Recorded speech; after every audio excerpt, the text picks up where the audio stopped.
Personne n'est un expert objectif et légitime, eux non plus, moi non plus. Alors, tu nous rejoins? Bon, t'es qui toi?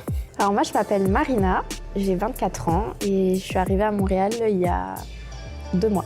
Moi, c'est Geoffrey et ça fait déjà 5 ans que je vis à Montréal. 5 ans. Ouais.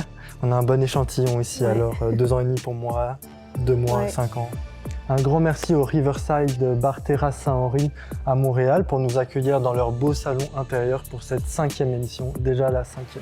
Aujourd'hui, dans cette nouvelle émission de La vie de personne, personne nous a demandé notre avis sur l'accessibilité de nos rêves, mais on va le donner quand même. Pour l'accessibilité des rêves, on parlait justement des réalisateurs, des cérémonies, puis des tournages dans l'émission d'avant, l'épisode d'avant. Donc comment est-ce que vous avez en tête le fait de réaliser un rêve? Je ne sais pas si vous en avez déjà réalisé un, si vous avez une liste de rêves, s'ils sont interchangeables aussi. Comment est-ce que vous procédez pour essayer d'y arriver? Moi j'ai mis quelque chose en place il y a 1 an et je pense que ça va devenir un rituel parce que jusqu'à présent ça a marché. C'est qu'en fait en fin d'année, la dernière semaine, vers Noël et un peu avant le Nouvel An, j'écris une lettre. Genre, tu sais, de la moi actuelle à la moi dans 1 an, avec un peu le résumé de mon année, mes ressentis, etc. Et en fait, une liste de quelques objectifs. Ça peut être un objectif, comme ça peut être 3-4 objectifs qui sont potentiellement réalisables, tu vois. Et en fait, je m'écris ces objectifs-là, ils sont écrits devant sur mon bureau, j'ai une note dans mon téléphone, et en fait, tu les vois tout le temps. Et c'est un peu ce truc-là de la loi de l'attraction. Je sais pas si vous connaissez un peu ce concept-là, de penser positivement et tu auras des expériences positives qui vont arriver, ou au contraire, si tu penses tout le temps négativement, tu auras des expériences négatives, enfin tu vas attirer des expériences négatives. Et c'est un peu ce truc-là de dire, voilà, j'ai ces objectifs-là, ce sont des objectifs à atteindre, des rêves que je veux qui se réalisent, et en fait, je vais faire vraiment un focus dessus. Et en fait, tu vas commencer à mettre en place des réflexions pour les atteindre. Qu'est-ce que je vais mettre en place, quel rituel je vais mettre jusqu'à que ça arrive et que ça se réalise, quoi. Un processus bien rodé. Ouais. Et c'est un peu une bucket list en fait ce que tu fais, non? Ouais, c'est un peu ça, en y pensant tous les jours. Tous les jours. Et je pense que c'est vraiment un mood à avoir, tu vois, et de te dire, voilà, j'en suis capable, je vais y arriver à penser positivement, etc. Et si tu mets des choses en place et que tu travailles dessus pour, ben, t'as aucune raison que ça ne se réalise pas, tu vois. Voilà. Du moment qu'après c'est des rêves qui sont, on entend réalistes aussi. Réaliste, atteignable, C'est ça. hein, évidemment. Mais justement, qu'est-ce que tu définis par rêve réaliste? Rêves réalistes, c'est qui te sont accessibles, c'est-à-dire des choses que tu es capable de faire dans le temps et que tu as les ressources nécessaires pour le faire. La première chose qui me vient en tête quand je parle de ressources, notamment financières. Et à quel point est-ce que, justement c'est intéressant, mais à quel point est-ce que toi tu trouves que tes rêves soient facilement accessibles et réalisables? Ça, Genre vraiment... c'est une vraie bonne question. Ouais, non c'est ça, mais dans le côté réaliste, parce que tout le monde après a des contextes différents, tu parlais financier, mais même l'éducation ou juste l'endroit où tu habites aussi sur la planète, tu vois, par quelle chose réaliste tu pourrais vraiment appliquer à tes rêves? Ça dépend quel est ton rêve. Par exemple, je vais prendre un rêve que j'ai. Moi, c'est un rêve de voyage, de visiter les Rocheuses aux États-Unis. Là, les contraintes, ça va être une contrainte de temps, la disponibilité, il y aura une contrainte financière, contrainte logistique aussi. Vraiment planifier ça. Ça, c'est les principales choses que je vois à faire. C'est pas irréaliste en soi, ça me semble-t-il. Je veux dire, quelqu'un qui va avoir un rêve de devenir acteur un jour, je veux dire comme ça, de tourner un film avec Leonardo DiCaprio. C'est inatteignable. Honnêtement, je pense pas que c'est impossible, mais je pense par exemple qu'il va y avoir une part de chance. C'est de longues années d'études en cinéma, de jeu d'acteur, se faire repérer dans des castings, c'est pas la même chose. Faut mettre plus de choses en œuvre pour y Voilà. arriver, mais c'est pas le même résultat non plus. Exactement. Ok. Tu disais tout à l'heure un peu ton cheminement que tu as tous les jours pour arriver à tes objectifs. Est-ce que toi, tu as quelque chose, une méthode que tu appliques ou juste tu le fais au fur et à mesure pour accéder à ton rêve, là par exemple d'aller dans les Rocheuses américaines? Non, j'ai pas de méthode à appliquer. Déjà, je pense que la première chose, ça va être plus à réfléchir déjà dans le temps, quand est-ce que tu veux te fixer cet objectif.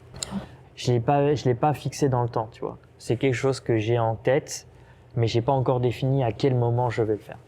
Mais tu as déjà dans l'esprit l'idée que tu vas le réussir, donc c'est déjà bien. Oui, Pour exactement. rester sur la mentalité positive que tu disais tout à l'heure aussi. Tu sais que tu vas le faire. Tout à fait. C'est un bon début. Oui, c'est déjà ça.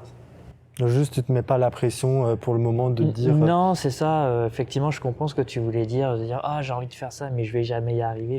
C'est ça que tu voulais dire. Ouais. Non, je comprends. Non. Je pense pas avoir un rêve qui est irréalisable non plus, quoi. Et est-ce qu'il y a vraiment quelque chose d'irréalisable? Ça dépend, c'est quoi ton rêve? On en revient toujours là-dessus. Ouais. Non, mais tout en respectant les lois de la nature et les choses scientifiques. Hein, mais est-ce qu'il y a vraiment quelque chose d'irréalisable, tu vois? On part sur un côté très philosophique là. Ouais. Non, c'est Ouais. ça. Bah, après, on peut rester sur des exemples plus Hmm. concrets. Tout comme on parlait, en ayant des prédispositions différentes, l'accès à des moyens, de la culture ou de l'éducation ou juste des connaissances, un réseau. Mais au-delà de ça ou avec ça, est-ce qu'il y a des choses qui vous paraissent vraiment irréalisables? Non. Enfin, pour moi, non, parce qu'à partir du moment où tu te donnes les moyens d'eux et que tu agis positivement et que tu essaies de mettre des choses en place, il n'y a aucune raison que ça n'arrive pas. Mais bien sûr, ça peut arriver parce qu'il y a des choses qui ne dépendent pas de toi, tu vois. Je vais prendre un exemple très concret. C'était mon rêve de venir vivre à Montréal. Et Dieu sait que j'ai voulu baisser les bras et abandonner parce que j'avais des problèmes administratifs constamment. Et je me disais, mais en fait, je partirai jamais. J'ai beau mettre tout ce que je veux en place, faire tous les papiers nécessaires, etc. En fait, à un moment donné, ça ne dépend pas de toi, ça dépend de l'immigration, tu vois. Donc typiquement, ça, c'est le genre de rêve que tu peux faire en sorte d'y arriver parce que tu mets tout en place. Mais en fait, au bout d'un moment, tu peux avoir des bâtons dans les roues aussi parce qu'il y a des choses qui ne dépendent pas de toi, tu vois. Je pense qu'en fait, le truc qui est inatteignable, c'est quand ça ne dépend pas de toi, mais une tierce personne ou quelque chose que tu peux pas contrôler, en fait. Je pense que l'un des facteurs les plus importants dans le fait d'accéder à l'aboutissement de son rêve, c'est surtout d'être patient. Bien sûr. Et c'est ça qui fait tout le charme du rêve aussi. Je veux telle chose tout de suite, tu l'as, ou dans quelques jours, quelques mois. Après, est-ce que tu vas le savourer autant que, comme tu dis, si tu as galéré des années et des années à avoir des papiers pour habiter dans la destination de ton rêve, bah, tu vas l'apprécier différemment aussi. Bien sûr. Mais je pense que c'est là aussi un peu la définition du rêve, c'est-à-dire que si tu peux l'avoir instantanément, tu perds un peu ce charme-là, tu sais, d'avoir réalisé un rêve, tandis que si tu mets des mois ou des années à y accéder, t'as plus ce charme-là en disant, voilà, ça a été long, mais j'y suis arrivée, où j'ai tout mis en place et je suis content parce que je suis récompensée, entre guillemets, tu vois, où ça a pu se faire. Ouais, je pense que ça a plus de charme quand t'as cette mentalité-là, où parfois, tu sais, t'as des gens qui sont impatients, qui veulent tout de suite. Je sais que ça m'arrive d'être un peu comme ça. Quand ça prend du temps et quand, tu vois, t'as eu plusieurs échecs parfois en amont, t'as plus cette satisfaction-là et ce plaisir-là derrière. Donc le bon combo, c'est détermination et patience. Ouais, je pense. Enfin, selon moi. Oui, c'est vrai que tu peux être facilement peut-être blasé justement si tu as accompli ton rêve de suite. Ou alors, il faut que tu réfléchisses vraiment à une liste de rêves, dire j'ai fait ça, je passe au rêve suivant. Je te dirais peut-être qu'il y a aussi deux types de rêves. J'y pensais, je dis peut-être le rêve ponctuel et le rêve sur la durée. Je m'explique, c'est-à-dire un rêve, faire un voyage, tu le fais. Demain, je vais être entrepreneur, je vais avoir ma propre entreprise. Je dirais sur la durée parce qu'il faut que l'entreprise, elle dure dans le temps aussi. C'est pas juste, hop, j'ai le statut d'entrepreneur. Il faut vraiment que ma compagnie, je la fasse durer pendant X années. Justement, c'est assez malin ce que tu dis parce que le fait d'avoir un rêve, c'est quelque chose, de l'accomplir, c'est une autre, mais de le faire perdurer derrière, suivant ce que c'est encore une fois autre chose. Tu parlais tout à l'heure des rocheuses, mais le but, c'est pas juste tu mets le pied là-bas puis tu repars, c'est aussi aller au bout de ce voyage-là. Si tu parlais du fait de créer son entreprise, pas juste, comme tu dis, avoir les papiers, ça y est, je suis auto-entrepreneur, c'est qu'est-ce que tu en fais derrière, tu vois. Bien sûr. C'est tout le cheminement, comme on en parlait un peu par message, où tu évoquais le youtubeur Inoxtag qui fait toute une épopée pour grimper l'Everest. En fait, c'est qu'est-ce que tu en tires derrière, qu'est-ce que ça t'a apporté. C'est la réflexion que tu as après, finalement. C'est une satisfaction personnelle, et puis moi je me disais ça aussi, qu'il y a un moment, tu vois, les années passent, et tu vas arriver à un stade dans ta vie, tu vas avoir peut-être comme un moment, un certain recul, dire qu'est-ce que j'ai accompli dans ma vie. Tu vas dire, j'ai fait ci, j'ai fait ça, j'ai eu un groupe de musique, j'ai été chef d'entreprise, j'ai voyagé à telle place, j'ai grimpé telle montagne. Tu as quand même dit, tu as accompli certaines choses dans ta vie et tu es assez fier de ça. Que de dire, j'ai rien fait, je suis resté dans mon canapé pendant 10 ans. C'est vrai. J'ai une question pour vous. Est-ce que vous faites partie de ces gens-là qui, la première semaine de janvier, font une liste des résolutions et finalement qui s'y tiennent jusqu'au 7 janvier et qui abandonnent juste après Ça juge beaucoup là. Non. J'ai une liste d'objectifs, mais c'est pas des résolutions. Ok. Dans le sens où c'est sur toute l'année. Donc Ça- tu t'y tiens. C'est le but, oui. C'est le but de s'y tenir. Ça, après, c'est pas grave si tout n'est pas fait parce que je peux le reporter d'année en année. Mais Bien sûr. c'est plus satisfaisant, comme tu disais tout à l'heure, de le faire le plus possible. Mais le but, c'est pas d'en mettre beaucoup. Non. Généralement, entre 5 et 8, c'est déjà pas mal. C'est énorme, 8 Mais après, ans. il peut y avoir des petites choses aussi. Dans la vie, il faut pas toujours viser des grosses choses. Pour ça, Bien tout à l'heure, sûr. je te parlais des choses qui peuvent être irréalistes. Pour moi, je pense qu'il n'y a rien d'irréalisable pour chacun. C'est juste qu'après, on part pas tous du même point aussi. Et il y a des choses qui peuvent être importantes pour toi, je dis n'importe quoi. Mais par exemple, avoir un bon niveau dans un certain sport. Et quand tu pars niveau moins 1000, tu vas dire, bon, c'est compliqué. Au début, tu vas faire une initiation, ça va. Puis quand tu vas être dedans au bout de quelques mois, tu vas dire, bah, c'est bon, tu vois. Sans forcément dire, l'objectif de base, c'était d'être un champion continental de ce sport-là. Donc là, ce serait vraiment quelque chose de plus approfondi. Mais de base, bah, ça peut te sembler lointain parce que pour l'instant, tu n'as même pas commencé le sport. Mais une fois que tu as des mois de pratique dedans, bah, ça te semble vraiment acquis. Donc tu peux, je trouve, trouver des entre-deux. Mais pour moi, les objectifs annuels, il y en a qui peuvent être des rêves, mais ça dépend de chacun, puis de chaque chose aussi. Mais est-ce que vous trouvez que, moi c'est un sentiment que j'ai, est-ce que souvent pour accomplir les choses que tu veux vraiment, que ce soit des rêves ou des choses plus petites, je trouve qu'on attend souvent un gros pas, un grand pas pour faire avancer cette chose-là, alors que j'ai plus expérimenté le fait que tu aies chaque petit pas qui font le grand pas. Mais qu'en gros, si une journée tu dis ça y est, moi je veux ça, tu vas difficilement réussir à le faire. Et tu vas plus te mettre la pression, puis après être déçu de toi-même, plutôt que juste dire bon, je commence. Tu vois, comme si on reste sur un exemple, la manière dont j'ai créé le podcast. Au début, je veux ça, je veux tel décor, je veux tel concept, je veux ci, je veux achat graphique. Et ça fait que tu peux être vraiment submergé par toutes ces choses à faire, plutôt que de dire non, aujourd'hui je me pose, je note ça. Demain, je me pose, je note ça. Mais à la fin de l'année, si t'es resté sérieux, tous les petits pas créent l'entièreté de la chose. Bah, je suis assez d'accord. Tu peux pas réaliser quelque chose d'une traite, mais en fait tout se fait par étapes. C'est vraiment un processus de réalisation qui se fait par étapes. Et comme tu disais, tu avances petit pas par petit pas. Un de mes rêves, par exemple, c'est d'écrire un roman. C'est un rêve que j'ai depuis que je suis très jeune parce que j'ai toujours beaucoup aimé écrire, etc. Mais écrire un roman, c'est pas si simple que ça. C'est avoir une idée, c'est avoir un concept, c'est dire qu'est-ce qui pourrait intéresser les gens, etc. Et j'ai commencé à avoir ma première idée quand j'avais 20 ans. Donc tu vois, c'était il y a déjà 4 ans. Je commence tout juste à commencer à écrire. Je suis encore à la phase des personnages, etc. Mais en fait, comme tu disais, c'est pas du jour au lendemain, tu veux réaliser telle chose, tu vas y arriver d'une traite. Tout se fait par étapes et ça revient à ce qu'on disait tout à l'heure. Parfois, ça met des années à ce que ça arrive, mais c'est justement ça la satisfaction de dire je veux réaliser ce rêve-là, mais en fait, dans ton processus, parfois tu vas changer d'avis. Comme toi, par exemple, ton podcast, tu as dû dire à un moment donné, je voulais, par exemple, je donne un sujet parce que je ne sais pas quel a été ton processus à toi, mais ça a été peut-être, je veux qu'on aborde tel et tel thème, par exemple 2 thèmes en particulier, et finalement, dans ton processus de création, tu t'es dit, mais finalement, je veux l'ouvrir davantage et je veux ouvrir toutes les thématiques, tu vois. Un peu cette réflexion-là. Non, mais je vois exactement, puis surtout pour des choses qui peuvent des fois avoir du mal à se matérialiser physiquement. Bon là, un roman, tu peux vraiment le matérialiser physiquement, mais personne n'arrive à sortir quelque chose de A à Z comme ça, tiens, je t'écris un livre en une soirée, tu vois. C'est possible, mais ça peut aussi l'être en le faisant petit à petit, tous les mois, tous les jours, toutes les semaines. On a tendance à être trop dur envers soi-même par rapport à ces choses-là. Même si je suis d'accord avec toi quand tu disais tout à l'heure qu'à un certain moment, on va faire peut-être un peu le bilan de qu'est-ce que tu as fait. Donc, il faut qu'il y ait aussi à un moment donné quelque chose qui soit livré et vraiment réalisé. Après, tu vois, j'ai l'impression que dans la mentalité des gens, en général, il y a peut-être une forme de perte de confiance. Parfois, il y a des gens qui vont avoir des rêves qui sont totalement accessibles, mais qui peuvent paraître gros. Tu sais, on parlait tout à l'heure de devoir faire des petits pas, et justement, il y en a qui pensent que c'est en faisant un gros pas que tu vas y arriver. Mais je pense qu'il y a ce truc-là de tout le monde a des rêves, la plupart sont accessibles, mais en fait, les gens ne vont pas oser commencer justement ce petit pas, vont être un peu ouais mais de toute façon c'est un rêve que j'ai, ça ne se réalisera pas, etc. Alors qu'en fait si, mais je pense que ce qui manque en fait c'est une part de volonté et une part de se dire bah, je commence à m'y mettre et je vais faire petit à petit, un pas à la fois, tu vois.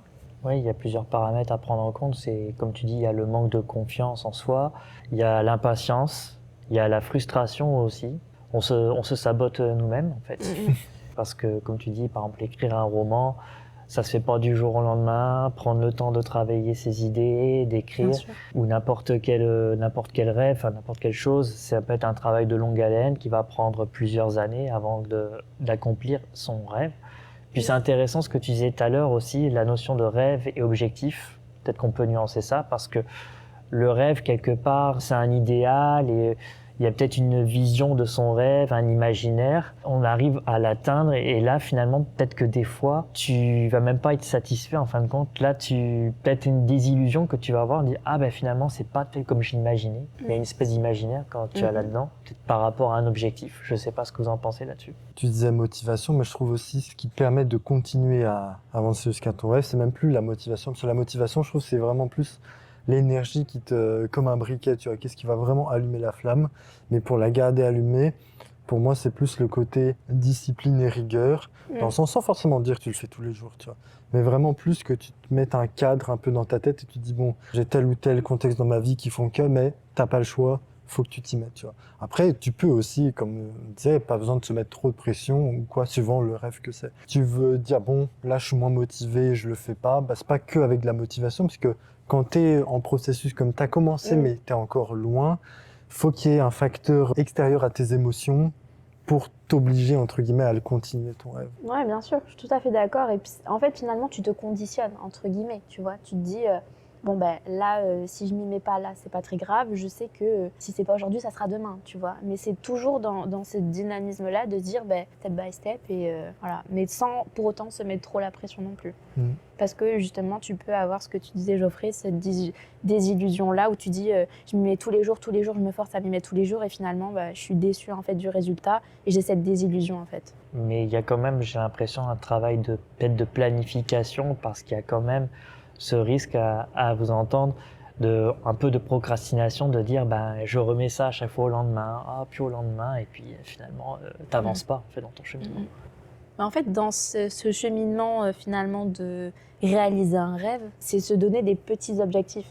Pas forcément qu'ils soient gros, mais juste se dire, ok, à telle date-là, ben, je me dis que j'aurai atteint ça, par exemple, et ça va me permettre d'avancer petit à petit, sans pour autant que ce soit énorme, mais ce qui va me permettre de garder ce dynamisme-là et de le concrétiser finalement.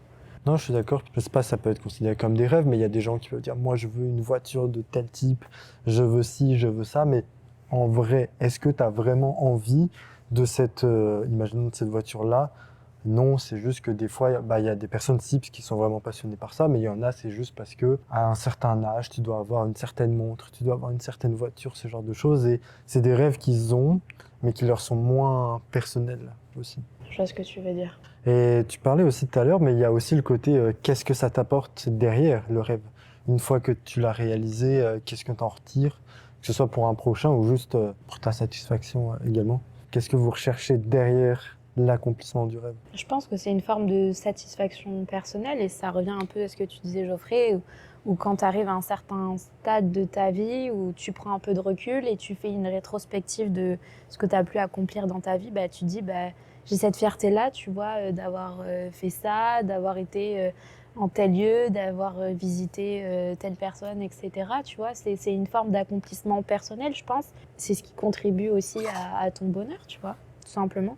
Oui, puis dépendamment du rêve que tu accomplis, je pense que tu peux aussi en apprendre sur toi-même, te dire ah ben finalement je ne serais jamais cru capable d'avoir réalisé ça. Tu apprends que tu es capable peut-être de patience, de plus de réflexion que ce que tu pensais pour pouvoir accomplir ce rêve-là.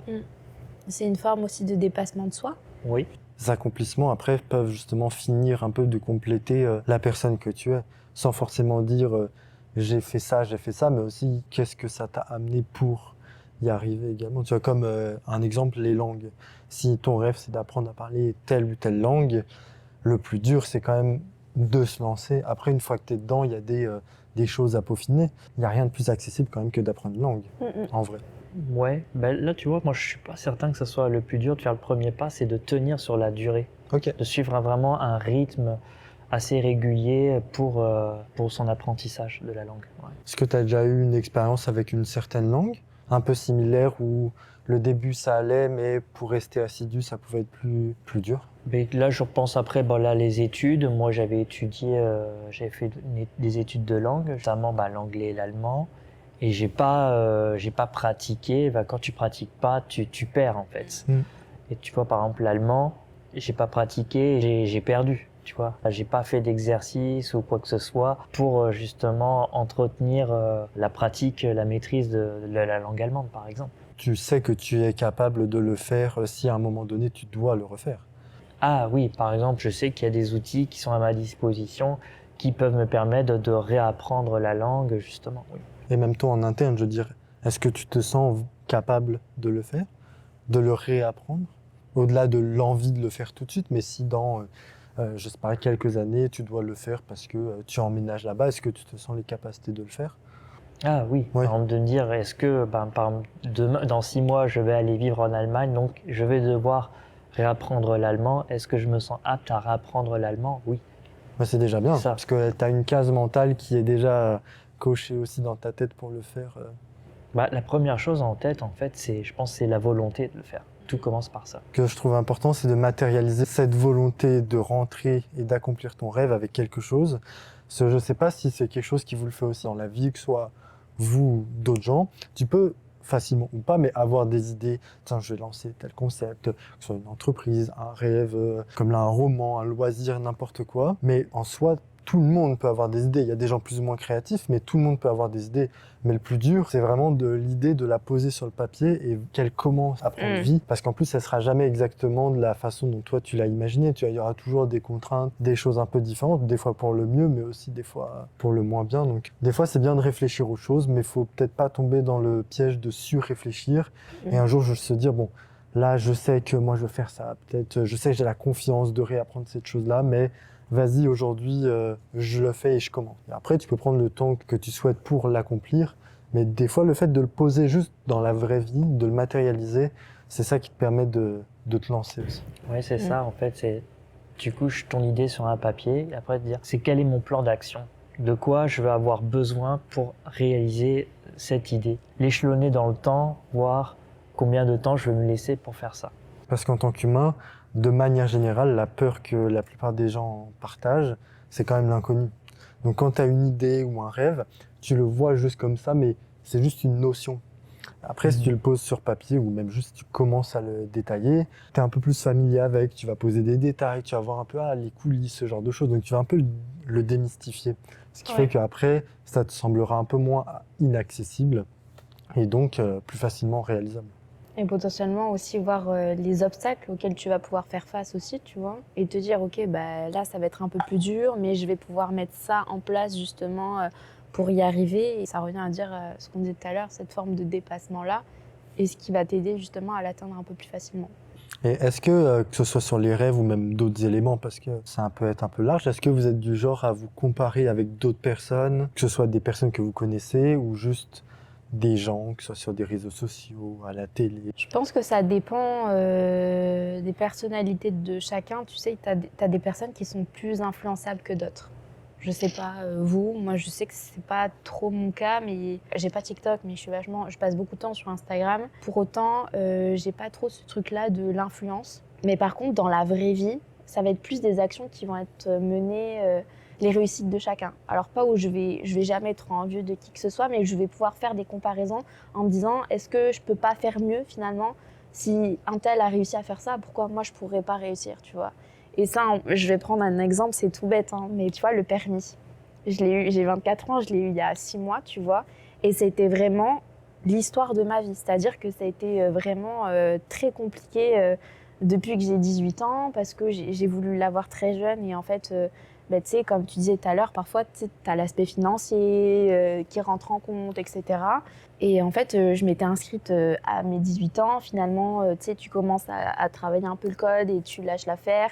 Et finalement, tu te remets un peu, mais tu n'es pas assez régulier. Et puis, tu rentres dans les études et finalement, tu as mis ça de côté. Et en fait, cette année, je me suis dit, OK, donc là, je vais vraiment me mettre dessus. Tu vois des gens à côté qui l'ont eu en 1 mois et tout. Et tu te dis, putain, mais les gens, ils arrivent à l'avoir hyper rapidement. Moi, je mets des années, tu vois. Et tu sais, ça te crée un peu cette frustration-là. Et finalement, pendant des années, je l'ai mis de côté parce que j'étais là, c'est peut-être pour les autres, mais finalement, c'est peut-être pas pour moi. J'ai été un peu au-dessus de cette mentalité-là cette année et je me suis vraiment déterminée à me mettre dedans. Et en 4 mois, j'ai passé et le code et le permis, je l'ai eu. Donc tu as réussi à te surpasser Ouais. pour y arriver. Tu vois, ça peut paraître bête et simple pour certaines personnes, alors que pour moi, ça a été vraiment une histoire compliquée. Et ça revient un peu à ce que tu disais, c'est que tu sais, parfois, tu as l'impression que c'est inatteignable. Et parce que justement, tu perds confiance, que tu juges et tu penses que tu peux pas y arriver, etc. Alors qu'en fait, si, c'est juste une question en fait de perception, de dire ok, les autres ils l'ont vécu comme ça, moi je le vis différemment, c'est ok en fait, c'est pas grave. Je vais mettre peut-être plus de temps que les autres, etc. Mais ça va le faire et tu vas retrouver une certaine forme de motivation et de confiance et qui va te propulser dans cette dynamisme-là pour finalement y arriver. Bravo alors. Merci. Oui, ça dépend des personnes. Bon, moi aussi, j'ai eu la difficulté avec le permis, j'ai eu la 3e fois. Tu vois, Deuxième fois, finalement. moi. C'est vrai qu'il y a toujours la notion de confiance en soi qui rentre en ligne de compte. Moi aussi, j'ai cette difficulté-là. Et puis, en fin de compte, j'ai comme un leitmotiv, en fait, de me dire toujours, je ne suis pas plus bête qu'un autre. En fait. C'est vraiment ça qui me guide. Et puis après, je me dis, j'essaye, ça marche, tant mieux. Du premier coup, ça marche pas, tant pis. Faut persévérer. Vraiment, c'est ce que vraiment je pars avec cette optique-là, cette mentalité-là. Puis aussi là-dessus, c'est déjà bien de savoir que tu en as les capacités et d'avoir la confiance là-dessus. Mais souvent, des fois, la petite chose qui peut être dure à dépasser, comme toi là avec le permis, des fois, c'est remettre ses priorités. Ouais. Comme tu dis, tu as fait les études, donc pendant ces années-là, c'était plus les études, j'imagine, puis des fois d'autres choses qui peuvent être la priorité. Donc des fois, ça peut être rageant parce qu'on veut tout faire. Mais en fait, juste si tu remets la priorité sur les bonnes choses, après, là, tu sens que ça va rouler tout seul. Mais ça veut aussi dire de l'autre côté, et rouler tout seul, c'est pas une blague pour le permis, mais ça veut aussi dire que de l'autre côté, tu dois faire des sacrifices ou reléguer des choses à un plan plus secondaire pour arriver à faire ce que tu as vraiment envie de faire. Tu parlais tout à l'heure de l'exemple de écrire un roman. Tu peux avoir de la difficulté tous les jours à t'y mettre, que tu as besoin d'y travailler le soir, mais que le soir, tu es souvent sollicité par des amis pour faire des choses ou de la famille. Ouais. Donc à un moment, il faut que tu trouves un peu je sais pas comment dire, mais En fait, c'est la un peu liberté d'esprit pour t'affirmer et te dire bon là, je me pose, je le fais. Et malheureusement, aujourd'hui ou ces prochains jours, je vais pas aller plus loin avec des choses que j'aime. Ouais. C'est la réflexion de savoir quelle place tu vas accorder ça dans ta vie aussi, de tous les jours. Si tu as envie que ça soit contraignant, si tu as envie que ça prenne une grosse place ou pas, quel temps tu veux consacrer à ça. Et c'est là que ça peut aussi jouer justement, si tu vois que ça prend trop de place, que tu peux vite se décrocher aussi. Je reviens un peu au permis, mais c'est un bon exemple aussi, tu auras forcément toujours des moments où tu vas être un peu dans un down, ou dire ça va pas trop, il y a des jours avec et des jours sans. Et c'est là que c'est le plus dur de ne pas décrocher, justement. Et tu peux aussi te rendre compte que des fois, il y a certaines choses qui ne sont pas faites pour toi. Peut-être que tu as fait une projection mentale trop lointaine sur ce rêve précisément, mais en le réalisant, tu te dis c'est peut-être pas quelque chose qui me correspond. Est-ce que vous avez déjà eu des fois des déceptions, genre essayer d'atteindre quelque chose, que ce soit un rêve ou quelque chose un peu plus petit, mais essayer d'atteindre quelque chose, puis en fait se rendre compte que c'était pas pour vous? Oui et non. En fait, c'était au moment de faire le choix de mes études. Parce que j'ai fait 10 ans de théâtre et je voulais absolument travailler dans le cinéma, tu vois. Et j'adorais le jeu d'acteur. Je me suis dit peut-être que je pourrais m'épanouir là-dedans, etc. Et en fait, je suis jamais allée au bout de ce rêve-là parce que je me suis dit non, mais en fait, ça peut réussir aux autres, mais ça me réussira pas, tu vois. Et finalement, j'ai pris une voie différente, mais je saurais jamais, tu vois. Peut-être que ça m'aurait correspondu, mais en fait, je me suis directement dit que c'était pas pour moi, tu vois. Mais je trouve ça dommage, parce que finalement... Mais est-ce que tu le sentais que c'était pas pour toi? Non, je pense que c'était plus le fait d'avoir peur. de pas réussir et de l'échec, tu vois. De dire, alors que j'étais convaincue et persuadée que oui, tu sais, parfois, tu penses 90% du truc et tu as les 10% restants où tu as ce doute, tu sais, cette crainte, cette peur de dire mais peut-être que ça va pas marcher. Et en fait, c'est ces 10%-là qui l'emportent par rapport aux 90. Et c'est dommage. Mais au moins, après l'expérience, tu l'as aujourd'hui et ça peut te permettre peut-être d'accomplir des choses que tu n'aurais pas pu autrement non plus. En grandissant, après, tu sais, ta mentalité, elle évolue. Et c'est pour ça que au tout début, je vous parlais de cette liste-là, de me faire une liste d'objectifs, des choses que je veux atteindre. Mais c'est justement pour me pousser maintenant à me dire, OK, genre si je veux faire quelque chose, j'y vais, je le fais à fond. Si ça marche, tant mieux. Si ça marche pas, c'est OK, c'est pas grave. Mais au moins, j'aurais été au bout. Et c'est justement ça, c'est pour contrer en fait ce rêve, ce souhait-là où j'aurais jamais été au bout et finalement je saurais jamais, tu vois. J'ai pas vécu de situation comme ça. Là, effectivement, ce que tu disais, c'est vraiment là, c'est la peur qui entre en ligne de compte en disant, tu es un peu auto-censuré, c'est effectivement. Ouais. Mais aussi, il peut y avoir l'inverse où tu persévères dans quelque chose, être sûr que ça va marcher. Et en fait, il faut que ça soit quelqu'un d'extérieur qui dise non, arrête, arrête, tu vas trop loin. Et c'est là que ça peut être dangereux aussi que de continuer sans s'en rendre compte que ça va jamais marcher. Tu vas perdre X années à faire quelque chose inutilement, j'ai envie de dire. Il faut que tu sentes toi-même que c'est le bon moment d'arrêter ou pas, parce que des fois, il peut y avoir des situations où tout le monde te dit d'arrêter, mais toi, tu crois en ton projet. Et parfois, ça marche.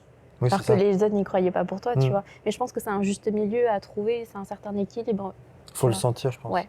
Puis je trouve justement, en parlant des échecs, il y a quelque chose d'important, c'est que souvent, on peut se mettre la pression pour réaliser un rêve ou faire quelque chose. Il faut surtout, je trouve, accepter le fait que la chose que tu vas réussir à faire ou créer, ce ne sera pas la meilleure version de cette chose-là, mais ce sera la tienne et celle que tu auras réussi à faire. Parce que le plus dur, c'est déjà de le faire. Après, si on se met trop la pression de dire je veux le faire mais que ce soit parfait, etc., bah souvent c'est le meilleur moyen justement de ne pas le réussir, mais tout court en fait. Donc est-ce que vous le sentez des fois ça aussi, le fait de dire mes attentes elles sont là et je veux pas aller en dessous de ça, mais en vrai j'ai pas le choix, puis avec les contraintes de la réalité, bah c'est réaliste, mais c'est obligé d'être quand même plus bas. Ouais, tout le temps. Je suis pas le seul alors. Non. Mais là, en fait, ton rêve, il va être plus long à atteindre si tu te mets vraiment des attentes très hautes aussi, quoi. Donc, c'est-à-dire, c'est un peu ce qu'on disait un peu au tout début, c'est-à-dire refaire 50 versions, par exemple, de ton roman. Donc là, tu vas retarder de plusieurs années la sortie de ton roman. Ouais, je suis encore à la phase où je change les noms et les critères des personnages constamment, tu vois. Donc, est-ce que accomplir ton rêve, ça doit se faire à tout prix alors, ou pas? C'est-à-dire, pour la réalisation et le chemin que tu dois le parcourir, est-ce que tu dois vraiment tout, pas tout lâcher non plus, mais dans une moindre mesure, vraiment te dire je vais le faire, puis ce sera pas autrement, je vais y arriver? Je pense qu'il faut avoir les pieds sur terre et savoir être réaliste, savoir s'arrêter au bon moment et savoir persévérer quand tu penses que tu peux faire mieux, tu vois, et aller plus loin. Je pense que c'est un équilibre à trouver. Ouais, je pense qu'il faut être réaliste et je pense que c'est important d'être un peu rêveur, tu vois, pour arriver à aller au bout de ses rêves. Et je pense qu'il y a un certain équilibre à avoir et de se dire, bon, ben là, j'arrive à ce stade-là, je vois que c'est pas possible d'aller plus loin, mais c'est OK. Genre, je suis déjà très contente d'en être arrivée là et c'est bon à prendre, quoi, tu vois. Oui, je pense qu'il faut savoir prendre du recul et quand même savoir se préserver. Je pense aussi, mentalement quand même, de pas essayer de mettre trop, s'investir non plus émotionnellement dedans. Je sais que ça peut être compliqué. Pour certains, c'est un peu l'œuvre de toute une vie. Ouais, c'est essayer de garder un peu de recul par rapport à ça. Et une fois le rêve accompli, est-ce qu'on passe au prochain ou on prend le temps de le digérer? C'est important de le digérer, je pense. Et comme tu disais, Geoffrey, tout à l'heure, parfois de le maintenir sur le long terme. Enfin, ça dépend ce que c'est, tu vois. Mais je pense que c'est bien de le digérer, de prendre le temps de faire les choses et de ne pas être tout le temps dans la précipitation de tout constamment, tu vois. Donc like la vidéo sur YouTube pour nous soutenir et n'hésite surtout pas à nous mettre 5 étoiles, 5 sur toutes les plateformes de podcast. Et laisse-nous savoir combien de rêves as-tu déjà accomplis. On est curieux de savoir. Combien de rêves avez-vous déjà accomplis? À peu près, je veux dire, sans forcément Pas unité, mais est-ce que c'est comme beaucoup dans votre liste de rêves? Un peu? Je dirais que d'en avoir accompli, j'en ai fait peut-être une dizaine et qu'il y en a encore qui sont en processus. C'est dur à dire parce que j'ai pas couché ça sur le papier, j'ai pas quantifié. J'en ai accompli quelques-uns, puis après là, j'en ai quelques-uns en processus aussi. Un grand merci pour le temps passé avec Marina et Geoffrey aujourd'hui et la confiance qu'ils m'ont donnée pour cette 5e émission, ainsi qu'au Riverside Bar Terrasse à Saint-Henri à Montréal. On a hâte de lire tes retours sur ces 3 sujets et on se voit très bientôt pour une 6e émission d'Avis de Personne. Et surtout, n'oublie pas que, et vas-y, on s'en fout. Allez, ciao!